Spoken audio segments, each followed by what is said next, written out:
नमस्कार, आप देख रहे हैं शेयर बाजार लाइव। मैं हूं रजत। नमस्कार, दिल्ली स्टूडियो से मैं हूं वीरेंद्र कुमार। शेयर बाजार लाइव में आप सभी का स्वागत है। कल बाजार नीचे गया, नीचे जाने के बाद स्थिर हुआ 8480 की ट्रैजेक्टरी में। 8500 वॉलेट हुआ था, लेकिन वहां से अगर आप देखें काफी अच्छा खासा सपोर्ट, और शायद वहां से बाइंग इमर्ज हुई। अगर खरीदारी आई तो किसकी थी? वो विदेशी संस्थागत निवेशकों की। DIs कल भी बेचने में मशहूर रहे, और विप्रो नतीजों के बाद अगर आप देखें तो शायद मायूसी वहां पर आज देखने को मिलेगी। लेकिन आज संकेत अंतर्राष्ट्रीय अगर आप देखें तो फिर भी अच्छे हैं। शुरुआत करते हैं SGX निफ्टी से। जी हाँ, आपकी स्क्रीन पर आप देखें तो SGX निफ्टी लगभग 12 अंकों पर 8567, यानी 8500 से इसका फासला अभी भी कायम है। ऐसे में हमारी अप्रोच क्या होगी? एग्जैक्टली हम क्या स्ट्रेटजी लेके चलेंगे आज, आइए देखते हैं। देखिए, आज की स्ट्रेटजी पे कल का बहुत बड़ा प्रभाव होगा। कल जिस प्रकार 8480 पे अगर आप देखें काफी स्ट्रॉन्ग बेस को रिस्पेक्ट बाजार ने, हम 8470 का ऐसे लगाकर अभी भी अपने लॉन्ग्स को होल्ड करेंगे। पहला टारगेट रखेंगे 8575 8580, उसके बाद स्थिति को रिवाइज किया जाएगा। लेकिन याद रखिए 8480 8490 के बड़े सपोर्ट को बाजार होल्ड कर रहा है, उसको रिस्पेक्ट दे रहा है। 8485 के पुट राइटर का भरोसा कल भी नहीं डगमगाया, वो कायम रहा, और उसने अगर आप देखें लीटर हाफ में पुल बैक का एक मौका दिया। 8550 और 8650 की कॉल्स में अगर आप देखें कल शॉर्ट कवरिंग एक अच्छा संकेत है।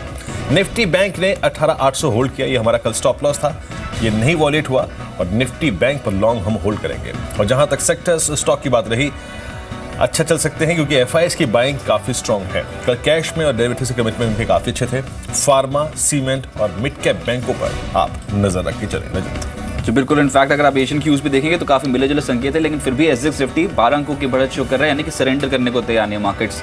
क्यूज समझ लेते हैं। मेरे सहयोगी इस समय मौजूद है Sandeep, in house research team से। संदीप, बताएं, एक तो डेवलप्ड मार्केट्स, क्या कुछ ट्रिगर्स रहे जिसके कारण US मार्केट्स फिसलते हुए नजर आए, और एशियन मार्केट्स की ओपनिंग कैसी हुई है? शुक्र रजत, बिल्कुल मिले जुले संकेत है ग्लोबल मार्केट से, और US के मार्केट्स में ऊपर इस तरह से प्रेशर देखने को मिला, और मिली जुली क्लोजिंग वहाँ देखने को मिली। Q2 के नंबर्स के ऊपर बाजारों का काफ़ी ज़्यादा फोकस है।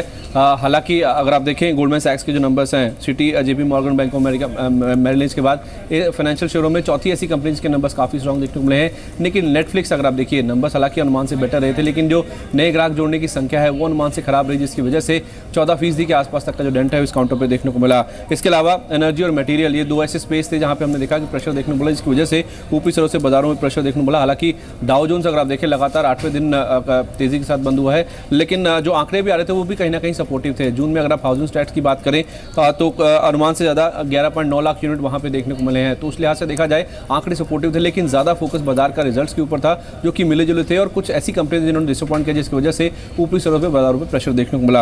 यूरोपियन मार्केट्स में मिली जुली क्लोजिंग थी। हालांकि UK अगर आप देखिए फुटसी हरे निशान में बंद हुआ, क्योंकि जो जून महीने के महंगाई के आंकड़े आए थे 0.5% के आसपास की बढ़त वहां देखने को मिली। लेकिन जर्मनी का जो ज्यू सेंटीमेंट इंडेक्स के आंकड़े आए वो चौंकाने वाले थे। नेगेटिव टेरिटरी में वो आंकड़ा पहुंच गया है, ब्रेक्जिट का जो इंपैक्ट है उसकी वजह से, जिसकी वजह से आप देखिए डैक्स और कैक दोनों में लाल निशान में क्लोजिंग देखने को मिली, और यही कारण है कि आज एशियन मार्केट की भी शुरुआत देखने को मिली। इनफैक्ट मिले जुले जो रुझान है वहां से देखने को मिल रहे हैं। अच्छी बात यह है कि SGX निफ्टी, जो कि थोड़े टाइम पहले 4 से 5 पॉइंट के आसपास गिरावट दिखा रहा था, अब वहां पे 12 पॉइंट के आसपास की तेजी की इंडिकेशन है। कुछ डोमेस्टिक ट्रिगर्स भी हैं, GST को लेकर कुछ अटकलें लग रही हैं कि शायद बिल पारित हो सकता है अगले हफ्ते, तो वो कहीं ना कहीं एक पॉजिटिव ट्रिगर का काम करेगा, और कुछ अर्निंग्स का इंपैक्ट भी आएगा, जिसमें विप्रो का एक शेयर है जो कि आज शायद एक निजक रिएक्शन नीचे की ओर दिखा सकता है। लेकिन ओवरऑल देखा जाए संकेत मिले जुले ही कहने चाहिए ग्लोबल मार्केट से। बिल्कुल मिले जुले संकेत हैं, और एशियन मार्केट भी देखेंगे वीरेंद्र, आज तो कॉस्ट भी माइल्डली डाउन है। ताइवान में आधे फीसदी के आसपास की गिरावट है।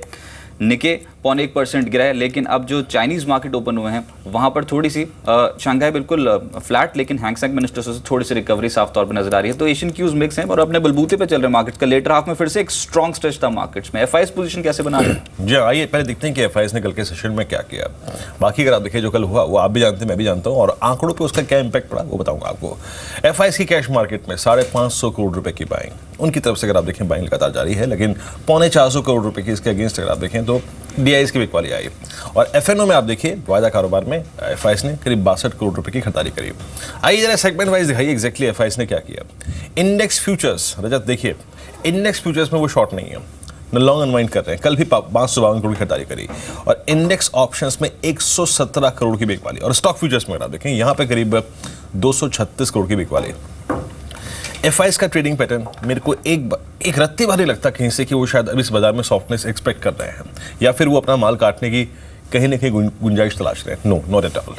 अब आइए अगर आप निफ्टी फ्यूचर्स पे, अगर आप निफ्टी फ्यूचर्स को देखें, ये आपकी स्क्रीन पर आप देखें, एक बार पहले निफ्टी फ्यूचर्स पे आइए, एग्जैक्टली उसको देखते हैं। हम 8480 की ट्रैजेक्टरी में गए, हमारा जो स्टॉप लॉस था कल वो ट्रिगर नहीं हुआ दोनों पे, 8470 का ऑन निफ्टी और बैंक निफ्टी 18,800 दोनों वॉलेट नहीं हुए। कल लोअर लेवल से बैंक दिखाई दे रही थी। कल आप यकीन मानिए 12 साढ़े 12 से बजे 1:30 2:30 3:30 तक कमिटमेंट ये नज़र आ रहा था कि यहाँ लॉन्ग करो एक छोटा स्टॉप लॉस लगा के। कल हमने यही सुबह अप्रोच ली थी कि हम करीब करीब 8460 8470 के रेंज में एक स्टॉप लॉस लगा के लॉन्ग रखेंगे और वो कारगर रहा। अभी भी अगर आप देखें तो हम यही करेंगे, 8470 का स्टॉप लॉस लगा के लॉन्ग्स को होल्ड करेंगे। अब आइए जरा आप ऑप्शंस पे, ऑप्शंस क्या मैंडेट देते हैं। देखिए जब आप कॉल्स को देखेंगे ना तो वहाँ पे 8600 की का कॉल राइटर अभी तो बाहर नहीं निकला फ्रेंकली स्पीकिंग। तो मैं अभी ये नहीं सोच के चलूंगा कि बॉस 8600 आज पार हो जाएगा, नो नॉट एट ऑल। जब तक वो पार नहीं होगा तब तक कॉल राइटर बाहर नहीं निकलेगा 8600 का, और तब तक मैं अभी उसकी बात नहीं करूंगा। लेकिन 8500 की कॉल में एट द मनी कॉल में बाइंग थी और 8700 की कॉल को छोड़ देते हैं, बात ही नहीं करेंगे उसमें।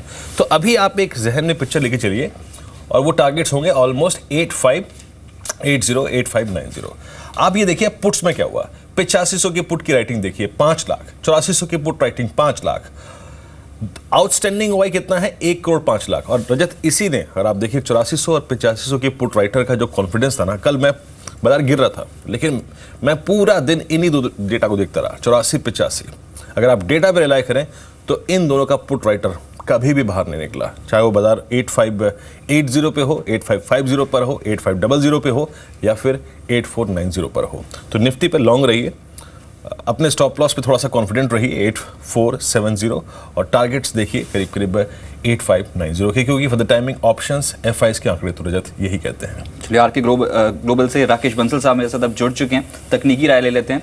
बंसल साहब नमस्कार, स्वागत है आपका। सर सबसे पहले तो मार्केट्स पे अप्रोच बताएं, क्योंकि एक बहुत वोलेटाइल सेशन और वो भी एक नैरो रेंज पे, तो ऐसे में कैसे प्ले किया जाए निफ्टी को?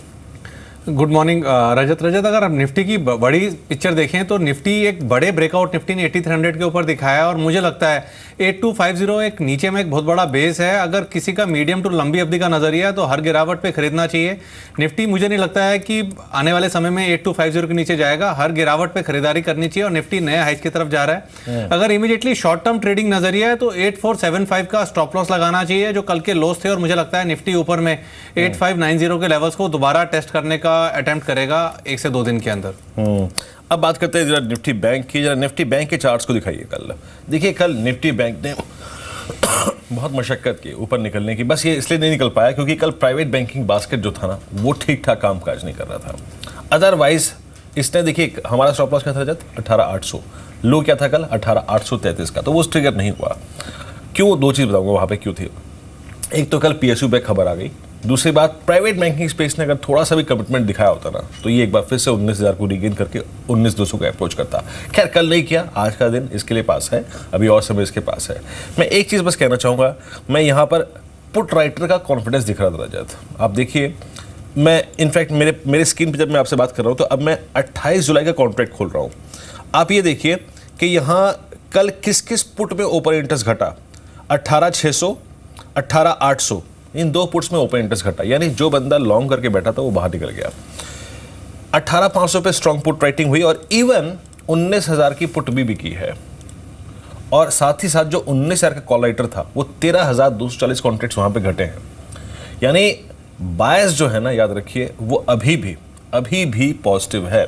और मैं अब बताऊं आज आपको, आज अगर निफ्टी बैंक चलेगा तो एक बार फिर से पीएसयू बैंक्स, और याद रखिए एक स्टॉक को देखिएगा, आईसीआईसीआई बैंक। सबसे क्रिटिकल जंक्चर पे अगर कोई स्टॉक खड़ा है आज की तारीख में इंडेक्स में रजत, तो वो है आईसीआईसीआई बैंक। अगर आज शायद ये चला तो लीडरशिप आईसीआईसीआई बैंक मिलेगा मेरे ख्याल से। राकेश जी, आपकी सलाह निफ्टी बैंक पे और ओवरऑल बैंकिंग सेक्टर कैसे लग रहा है? देखिए कल खबर तो आई थी सरकारी बैंक को कुछ रकम अलॉट हुई 22,915 करोड़ की पहली ट्रांश, उसके बाद खरीदारी आई लेकिन ऊपरी स्तर पर बिकवा ली। पीएसयू बैंकिंग बास्केट पे और निफ्टी बैंक पे क्या किया जाए? देखिए निफ्टी बैंक का टेक्निकल स्ट्रक्चर अच्छा है, बट ये नहीं भूलना चाहिए रजत की जो रैली है वो नीचे 18,000 के लेवल से शुरू हुई थी। 18,000 के ऊपर ब्रेकआउट था और उस ब्रेकआउट के जो टारगेट्स थे 18,900 18,980 वो लेवल्स अचीव हो चुके हैं। आउटलुक पॉजिटिव है, बट अगर बैंक निफ्टी में ट्रेड लेना तो मेरा ऐसा मानना है गिरावट में 18,400 18,500 एक बेहतरीन स्तर होंगे बैंक निफ्टी को ट्रेडिंग के नजरिए से बाइंग करने के लिए। और एल्स अगर करेक्शन नहीं आती है तब ऊपर में 19,200 के लेवल जब टूटे तब नया निवेश करना चाहिए। As of now outlook positive है, नहीं तो इंडिविजुअल स्टॉक्स पे नजर रखनी चाहिए। कैनरा बैंक में कल एक नया ब्रेकआउट देखने को मिल रहा है, 244 के स्टॉप लॉस के साथ कैनरा बैंक को खरीदने की राय रहेगी 275 के लक्ष्य के लिए।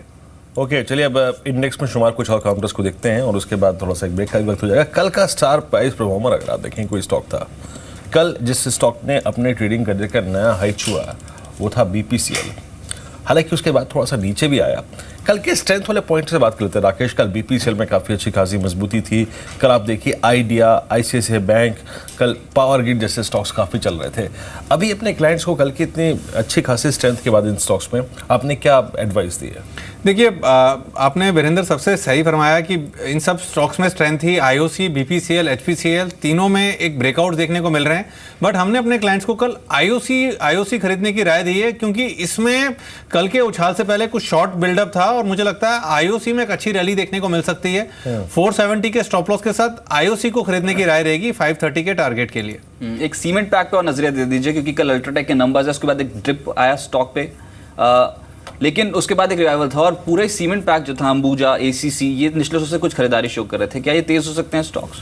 बिल्कुल रजत, तेज हो सकते हैं। ACC में देखें तो नीचे में 1530, 1540 एक बेस है। अंबुजा में 258 एक अच्छा बेस है। इन स्टॉप लॉसेस के साथ ACC और अंबुजा सीमेंट को बाय किया जा सकता है मौजूदा स्तरों पर। अल्ट्राटेक सीमेंट अगर आप देखें तो कल करीब 9 रुपये 30 पैसे बढ़ के बंद हुआ और 3507 के स्तर पे। याद रखिए, आंकड़ों के लिहाज से अगर आप देखें तो ये अल्ट्राटेक सीमेंट की कल इसने अपनी ट्रेडिंग करियर का हाई भी छुआ।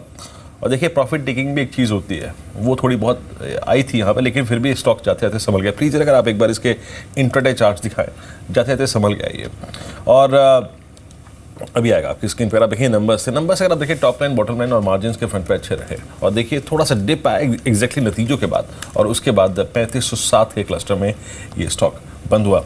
एक दो निफ्टी के स्ट्रेंथ के पॉइंट और बात करते हैं, उसके बाद बात करेंगे आज के स्टॉक्स टू वॉच की लिस्ट पे, और साथ ही साथ FTIL जिस पे एक बड़ी खबर है। लेकिन उससे पहले एक स्टॉक और जिस पर मैं शायद बात करना चाहूँगा, जिसने कल थोड़ा सा कॉन्फिडेंस दिखाया, जिसने एटलीस्ट एक रेंज को रिस्पेक्ट दी, वो था HCL टेक्नोलॉजीज। जरा HCL टेक्नोलॉजीज पे आइए और जरा इसके एक बार दिखाइएगा ईयरली चार्ट्स को।